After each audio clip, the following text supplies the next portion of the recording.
So hey guys, welcome to YouTube channel. My name is Manoj, hope you guys are fine. तो आज के इस video में हम बात करेंगे इजविस सीरीज़ के कैमरास की। देखिए, मैंने पास्ट में काफ़ी सारे वीडियोस बनाए हुए हैं इजविस सीरीज़ के, चाहे वो C6N हो, C1C हो, C3W हो या फिर C3N हो। तो इन सारे वीडियोस का रिव्यू मैंने बनाया हुआ है, कैसे वो काम करते हैं, क्या क्या चीज़ें होती है।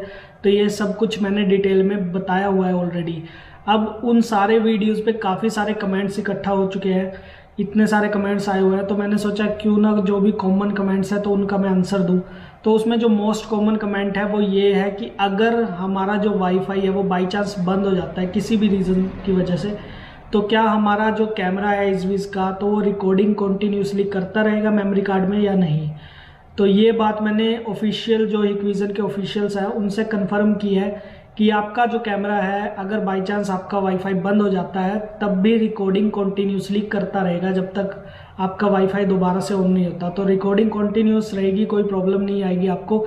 जब भी आपका जो कैमरा है वापस से ऑनलाइन हो, आप मोबाइल पर देख सकते हैं, बैक रिकॉर्डिंग भी देख सकते हैं और लाइव तो आप देख ही सकते हैं, तो कोई प्रॉब्लम नहीं है इसमें।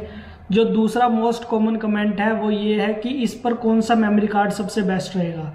तो देखिए, इजविस पर जो मैंने खुद यूज़ किया है तो वो यूज़ किया है सैनडिस्क अल्ट्रा क्लास 10 का मेमोरी कार्ड है। काफ़ी अच्छा मेमोरी कार्ड है और इसमें बिल्कुल भी जो आपकी रिकॉर्डिंग फुटेज होती है तो वो बिल्कुल भी रुकती नहीं है, स्मूथ चलती है काफ़ी, तो कोई प्रॉब्लम नहीं आती है। और सैनडिस्क एक्सट्रीम भी काफ़ी अच्छा कार्ड है, अगर आप वो ले तो वो भी बहुत बढ़िया कार्ड है। तो आप अल्ट्रा या एक्सट्रीम में से कोई भी ले सकते हैं, कोई प्रॉब्लम आपको नहीं आएगी और ईजी आपकी रिकॉर्डिंग होगी। तो ये दो मोस्ट कॉमन थे। और उसके बाद जो थर्ड है वो कि इसको डीवीआर या फिर एनवीआर पर आप कैसे ऐड कर सकते हैं। तो डीवीआर पर ऐड करना भी काफ़ी इजी है। बस डीवीआर में आईपी का ऑप्शन होना चाहिए आपके डीवीआर में, मतलब आईपी कैमरे आपके डीवीआर में ऐड हो सके, वही डीवीआर हो तो उसमें इजीली ऐड हो जाएगा। और सेम आपके एनवीआर में है तो एनवीआर में तो कोई प्रॉब्लम भी नहीं आएगी, आईपी कैमरा इजीली ऐड हो जाएगा। बट ये डायरेक्टली ऐड नहीं होते। आपको क्या करना पड़ेगा, पहले इनको ऑनलाइन करना पड़ेगा। ऑनलाइन करने के बाद अपने कंप्यूटर पे इसका आईपी एड्रेस चेंज करना पड़ेगा। जैसे हम नॉर्मल कोई भी हमारा आईपी कैमरा होता है उसका आईपी एड्रेस हम चेंज करते हैं। तो ये जो अभी जैसे मेरे पास 6CN ये कैमरा है, तो C6N सॉरी, तो ये जो कैमरा है अब इसका आप डायरेक्टली ऐड नहीं कर सकते क्योंकि इसका DHCP बाय डिफॉल्ट अनेबल होता है। तो आपको पहले DHCP को डिसेबल करना पड़ेगा, एक फिक्स आईपी देना पड़ेगा, उसके बाद ही आप इसको ऑनलाइन कर सकते हैं अपने डीवीआर पर। तो डीवीआर पर आप तभी देख सकते हैं, नहीं तो फ़ोन पर तो आप इजीली देख सकते हैं, सिर्फ आपने वाईफाई से इसको कनेक्ट करना है और आप फ़ोन पर देख सकते हैं। तो जो मेन स्टेप है इसका वो ये है कि पहले आप इसे वाईफाई से कनेक्ट करेंगे, उसके बाद इसका जो DHCP जो अनेबल किया हुआ है उसको आप हटाएंगे और एक फिक्स आईपी देंगे और उसके बाद आप डीवीआर या फिर एनवीआर में इजीली ऐड कर सकते हैं। तो चलिए स्टार्ट करते हैं। इस कैमरे को हम करेंगे ऐड अपने डीवीआर में। मेरे पास हिकविजन का डीवीआर है तो उसमें मैं आपको ऐड करके दिखाऊंगा कि कैसे आपने इस कैमरे को ऐड करना है। तो चलिए स्टार्ट करते हैं। सो गाइस, हमने कनेक्ट कर दिया कैमरे को पावर से और देखिए यहाँ पर ये ब्लू इंडिकेशन ऑन है। इसको पहले हमने रीसेट किया था, उसके बाद ये ब्लू इंडिकेशन ब्लिंकिंग करना स्टार्ट कर दिया है। तो अभी हम क्या करेंगे, अपनी एप्लीकेशन पर जाएंगे इजविस की। तो मैं ऑन कर लेता हूँ इजविस एप्लीकेशन को।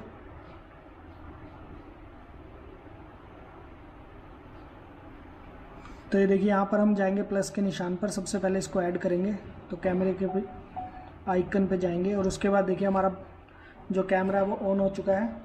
तो अभी हमने क्या करना है, इसका यहाँ पर ये बार कोड दिया गया है, इसको स्कैन करेंगे। तो ये देखिए बार कोड स्कैन हो गया है। तो अभी ये पूछा है कि डिवाइस इज़ पावर्ड ऑन, तो हमारा डिवाइस में पावर आ रही है, तो हम नेक्स्ट पे क्लिक करेंगे। उसके बाद इंडिकेटर फ्लैश इज़ ब्लू, तो ये भी ब्लू फ्लैश कर रहा है, तो नेक्स्ट पर क्लिक करेंगे।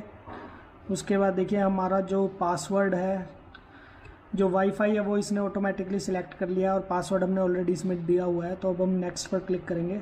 तो आपने यहाँ पर वाईफाई का पासवर्ड डाल देना है इन केस आपका नहीं उठाता है। तो उसके बाद हम कनेक्ट पर क्लिक करेंगे। तो ये देखिए कॉन्फ़िगरेशन स्टार्ट हो चुकी है। The device network is been configured, ये मैसेज आ रहा है। तो कुछ टाइम लेगा कॉन्फ़िगरेशन में। तो एक बार इसको हमने ऑनलाइन करना है, वाईफाई से कनेक्ट करना है, उसके बाद हम इसका जो DHCP है उसको डिसेबल करके एक फिक्स आईपी देंगे। तो वाईफाई से कनेक्ट हो रहा है। Wifi connected.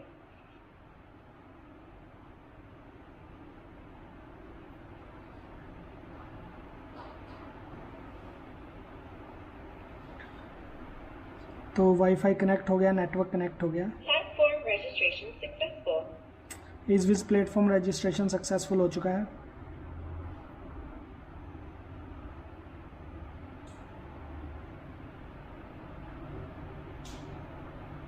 Configuration complete. Welcome to EasyViz. तो ये देखिए हमारा कैमरा ऑनलाइन हो चुका है।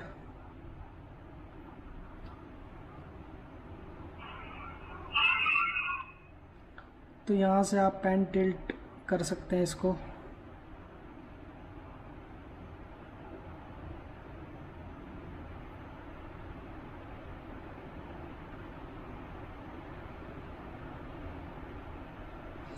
तो ये देखिए हमारा कैमरा हो चुका है कनेक्ट। तो अभी हम क्या करेंगे, अपने लैपटॉप से इसको कनेक्ट करेंगे और उसके बाद इसका जो DHCP है उसको डिसेबल करके इसका IP फिक्स IP क्रिएट करते हैं। सो गाइस अभी हम आ चुके हैं अपनी कंप्यूटर स्क्रीन पर। तो देखिए हमारा जो इज़विज़ का कैमरा है वो उसी वाईफाई से ऑनलाइन है जिस वाईफाई से हमारा DVR ऑनलाइन है, और उसी वाईफाई से हमने अपने लैपटॉप को कनेक्ट कर दिया है। तो अभी हम क्या करेंगे, SADP टूल में जाएंगे और देखते हैं हमारा जो कैमरा है वो इसमें आता है या नहीं आता। तो ये देखिए C6N तो हमारा कैमरा ऑलरेडी इसमें आया हुआ है। तो अगर हम इस पर क्लिक करते हैं तो यहाँ पर देखिए DHCP एनेबल यहाँ पर आ रहा है, तो इसको हमने हटाना है। और उसके बाद देखिए IP इसका बाय डिफ़ॉल्ट 0.104 है, जो हमारी सीरीज़ है उसी सीरीज़ का IP है। सिर्फ हमने DHCP को डिसेबल करना है। आप IP भी चेंज कर सकते हो इन केस अगर आप चाहो तो, बट फिलहाल जो हमारा IP है वो बिल्कुल एक्यूरेट है, तो हमें चेंज करने की ज़रूरत नहीं है। अब हम जो पासवर्ड इसमें डालेंगे, तो पासवर्ड हमारा है जो वेरिफिकेशन कोड है उसी को हमने एज अ पासवर्ड यूज़ करना है। तो वेरिफिकेशन कोड देखिए यहाँ पर, ये वेरिफिकेशन कोड यहाँ पर आया हुआ है, तो मैं ये डाल देता हूँ इसमें।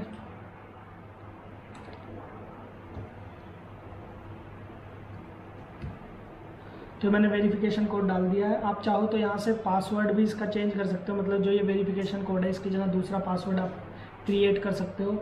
तो फिलहाल हमने नहीं करना है, तो हम क्या करेंगे, इसको सेव करेंगे यहाँ पर।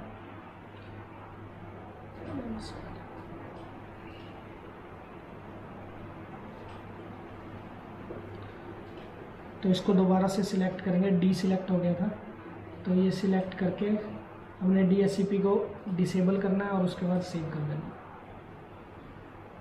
तो ये देखिए हमारी जो पैरामीटर मॉडिफिकेशन है वो कंप्लीट हो चुकी है। सो गाइस अभी हम आ चुके हैं अपने DVR की स्क्रीन पर। तो हमने क्या करना है, देखिए मेन मेन्यू में जाना है और उसके बाद पासवर्ड हम डालेंगे यहाँ पर। उसके बाद आपने जाना है कैमरे में और आपने जाना है फिर IP कैमरे पे। तो ये देखिए हमारा आ चुका है। तो जैसे ही हमने DHCP को ऑफ़ किया, उसको डिसेबल किया, तो हमारा जो कैमरा है वो DVR के अंदर शो होने लग गया है। तो अब इसको हम ऐड पे यहाँ पे क्लिक करेंगे। तो ये देखिए ऐड हो चुका है, बट अभी ये जो इसका यूज़र नेम एंड पासवर्ड है वो रॉन्ग बता रहा है, तो हमें यूज़र नेम और पासवर्ड इसमें डालना पड़ेगा। तो पासवर्ड आपका वही है जो आपका वेरिफिकेशन कोड है। तो हम इसको क्लिक करेंगे, वेरिफिकेशन कोड इसमें डालेंगे।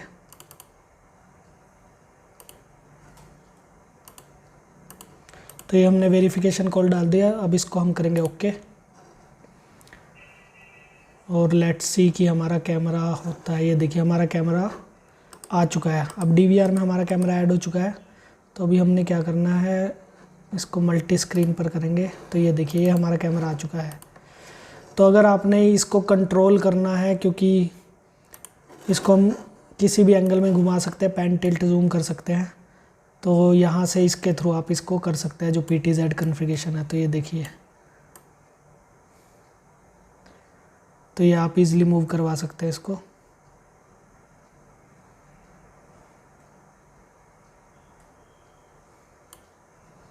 तो किसी भी एंगल में आप करवा सकते हैं। देखिए ऊपर नीचे दाएं बाएं। तो ये सिंपल से स्टेप से आप अपने DVR में इसको अपने कैमरे को ऐड कर सकते हैं, तो कोई प्रॉब्लम नहीं आएगी। चाहे आपका हिकविज़न का भी जैसे DVR है हमारा, तो आपका हिकविज़न का चाहे NVR हो या DVR हो, आप किसी में भी ऐड कर सकते हैं और दूसरे उसमें भी कर सकते हैं, कोई प्रॉब्लम नहीं है। OnVIF के थ्रू आप कर सकते हैं। सो गाइज इस तरह से आप अपने इज़विज़ के कैमरों को अपने DVR में, हिकविज़न का अगर आपके पास DVR है या फिर NVR है तो उसमें आप इजीली ऐड कर सकते हैं। तो सिंपल सा स्टेप है, आपने सिर्फ उसका DHCP ऑफ करना है। अगर आप विदाउट DHCP डिसेबल किए ऐड करने की कोशिश करेंगे तो ये आपके DVR में शो ही नहीं होगा। आपको सबसे पहले DSCP को डिसेबल करना ही पड़ेगा और एक फ़िक्स IP इसको देना पड़ेगा। उसके बाद ही ये आपके जो आपका DVR है उसमें शो होगा या फिर NVR में शो होगा। तो एक चीज़ आपने ध्यान में रखनी है, जो आपका DVR है या फिर NVR है उसका जो IP एड्रेस है, जो नेटवर्क का IP एड्रेस है वो उसी सीरीज़ में होना चाहिए जिस सीरीज़ में आपके इजविज़ कैमरों का IP एड्रेस है। तो ये चीज़ आपने ध्यान में रखनी है, तो आप इजीली इसको ऐड कर सकते हैं। तो आशा करता हूँ आपको वीडियो पसंद आया होगा। अगर वीडियो पसंद आया तो प्लीज़ लाइक कीजिए, शेयर कीजिए अपने दोस्तों के साथ। चैनल पे नए हैं तो सब्सक्राइब कीजिए। मिलते हैं आपसे नेक्स्ट वीडियो में, तब तक के लिए गुड बाय।